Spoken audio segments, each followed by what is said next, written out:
A'udzubillahi minasyaitonirrajim. Bismillahirrahmanirrahim. Assalamualaikum warahmatullahi wabarakatuh. Alhamdulillahi rabbil alamin. Alhamdulillahillazi arsala rasulahu bil huda wa dinil haq yuzhirahu ala dini kullihi wa kafa billahi syahida. Asyhadu an la ilaha illallah wahdahu la syarikalah wa asyhadu anna Muhammadan abduhu wa rasuluh la nabiyya ba'dah. Allahumma shalli wa sallim ala Muhammadin wa ala alihi wa ashabihi ajmain wa man tabi'ahum bi ihsan ila yaumiddin. Hadirin jamaah sekalian, alhamdulillah kita bersyukur bahwasanya Allah Subhanahu wa taala memberikan begitu banyak nikmatnya kepada kita. Nikmat sehat walafiat, dan yang paling penting juga adalah nikmat iman, nikmat Islam kita, termasuk juga nikmat istiqomah kita di jalannya. Mudah-mudahan nikmat ini senantiasa mampu kita syukuri sehingga Allah semakin menambah nikmat ini, kita istiqomah sampai akhir hayat kita di jalannya. Amin ya rabbal alamin. Hadirin, kita sekarang disibukkan oleh yang namanya isu yang kita kenal dengan nama corona ataupun COVID-19. Banyak sekali orang yang sangat takut, bahkan takut yang sangat-sangat dengan corona ini. Tetapi mereka lupa bahwasanya yang memberikan corona itu adalah Allah. Mengapa kita harus takut dengan corona, tapi kita mengabaikan perintah Allah?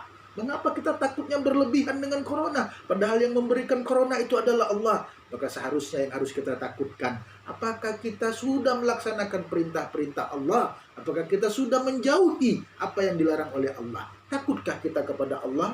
Takutkah kita kepada Allah? Oleh karena itulah, hadirin, sesungguhnya kita tidak perlu takut dengan corona, tidak perlu takut dengan COVID-19. Corona ataupun COVID-19 itu adalah virus. Virus ini mesti kita kenali sifatnya. Jadi tidak perlu kita takuti. Sifatnya seperti apa virus? Virus ini sifatnya adalah dia berhubungan ketika orang itu tidak bersih. Apakah diri, apakah orang, ataukah lingkungan itu tidak bersih, maka virus itu akan cepat berkembang. Oleh karena itulah Islam mengajarkan kita. Apa yang diajarkan oleh Islam? An-nazafatu minal iman.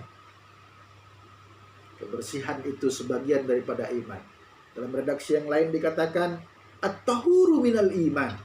Kebersihan itu adalah sebagian daripada iman. Oleh karena itu kalau benar kita beriman kepada Allah, maka yuk kita jaga diri kita.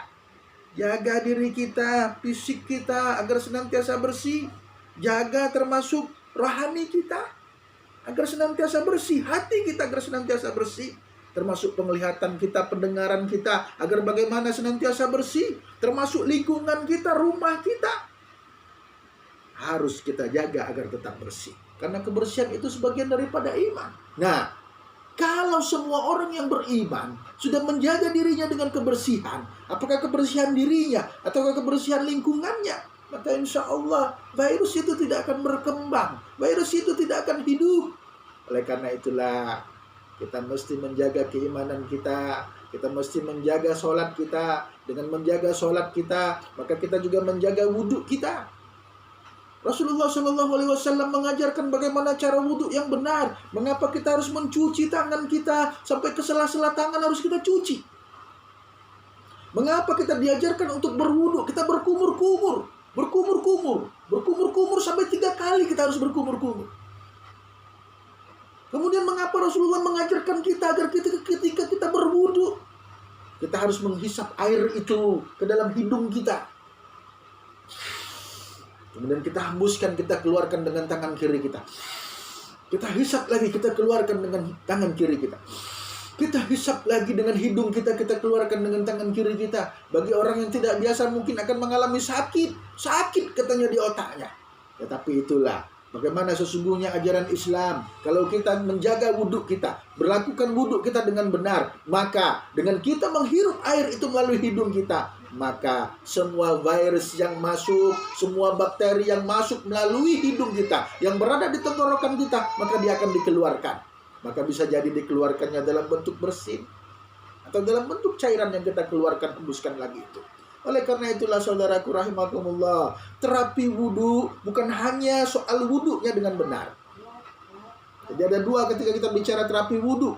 Terapi wudhu, bagaimana kita harus berwudhu dengan benar, itu yang mesti kita jaga, mengikuti ajaran Rasulullah Shallallahu Alaihi Wasallam.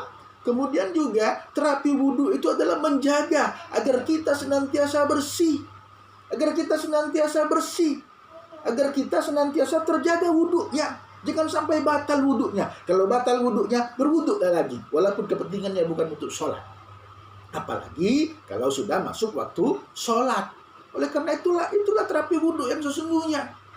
Jadi kalau ada orang yang anti bersalaman dengan orang lain, mungkin bukan anti bersalaman, tetapi karena dia ingin menjaga wudhunya. Karena terapi wudhu diterapkan dalam kehidupannya. Dia jaga wudhunya. Karena dia menjaga wudhunya, dia menjauhkan dirinya dari hal-hal yang membatalkan wudhu.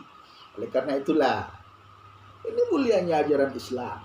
Kalau orang bersalaman kemana-mana dengan setiap orang yang bukan muhrimnya, termasuk bersalaman, bukan hanya akan membatalkan wudhunya, tetapi juga dia bisa jadi menjadi penyebab penyebaran virus itu sendiri. Kita tidak paham. Oleh karena itulah, yuk pahami Islam secara sempurna. Apa kata Allah? Ya ayyuhallazina amanu dukhulu bisilmi kafa wala tattabi'u khutuwatis syayatin. Hai orang-orang yang beriman, masuklah kamu ke dalam Islam itu secara kafah, secara sempurna, dan janganlah kamu mengikuti langkah-langkah syaitan. Oleh karena itulah hadirin rahimakumullah, kita sebenarnya tidak perlu takut dengan virus corona. Kita tidak perlu takut dengan COVID-19. Yang harus kita takutkan adalah Allah. Kalaupun Allah memberikan penyakit kepada kita, maka apa yang harus kita lakukan? Kita harus yakin. Allah berfirman di dalam surat Asy-Syu'ara ayat 80. Apa kata Allah? Wa iza maridtu fahuwa yashfin.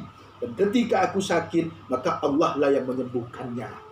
Sampaikah keimanan kita sampai tingkat yang setinggi itu? Oleh karena itu, ini ujian yang Allah berikan kepada kita. Baru diberikan Allah virus kecil sekali, sudah kelabakan hidup kita, sudah kita berlari daripada Allah Subhanahu wa Ta'ala. Keliru. Maka semua ini harus kita serahkan kepada Allah. Jangan sampai setiap sholat kita mengatakan iyyaka na'budu wa iyyaka nasta'in. Hanya kepadamu ya Allah aku menyembah, hanya kepadamu ya Allah aku memohon pertolongan. Tetapi ketika baru Allah berikan dengan virus seperti ini, orang dilarang untuk melaksanakan sholat berjamaah, sebaiknya sholat di rumah, berarti menjauhkan diri daripada Allah Subhanahu wa Ta'ala. Padahal kata Allah di dalam surat At-Taubah, kita orang yang beriman itu adalah orang yang memakmurkan masjid. Lah, kalau tidak memakmurkan masjid, berarti imannya berkurang, sengaja mau dijauhkan dari Allah Subhanahu wa Ta'ala. Oleh karena itu, yuk, ini adalah ujian bagi kita semuanya. Ini adalah ujian bagi kita semuanya. Ini adalah ujian, dan kita harus lulus dari ujian ini dengan cara yang baik. Allah Subhanahu wa Ta'ala mengatakan kepada kita, "Hei, ahasiban nas ayutraku ayyakulu amanna fahum la yubtanun," kata Allah. "Hei manusia, apakah kamu akan dibiarkan kamu mengatakan bahwa kamu sudah beriman, padahal belum lagi kamu mendapatkan ujian?" Inilah ujian yang harus kita lewati. Yuk kita hadapi virus corona COVID-19 ini dengan mengedepankan pikiran kita, akal sehat kita yang Allah berikan. Banyak sekali Allah mengatakan afala tatafakkarun, afala ta'qilun. Yuk, jangan sampai semuanya menggoncang akidah kita, jangan sampai semuanya menggoncang keimanan kita. Kita harus tetap bersandar kepada Allah Subhanahu wa Ta'ala. Wa idza maridtu fahuwa yashfin. Allah lah yang memberikan penyakit kepada kita, dan Allah lah yang menyembuhkan. Oleh karena itu, yuk kita berusaha bersandar sepenuhnya kepada Allah, agar Allah menjauhkan kita, keluarga kita, kampung kita, termasuk negara kita, dari yang namanya corona, dari yang namanya COVID-19 ini.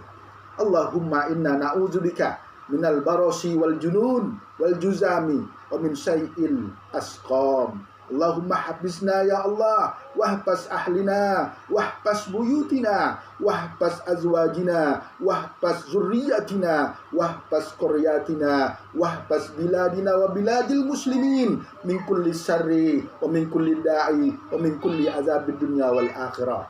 Rabbana atina fid dunya hasanah wa fil akhirati hasanah wa qina azabannar. Walhamdulillahi rabbil alamin. Assalamualaikum warahmatullahi wabarakatuh.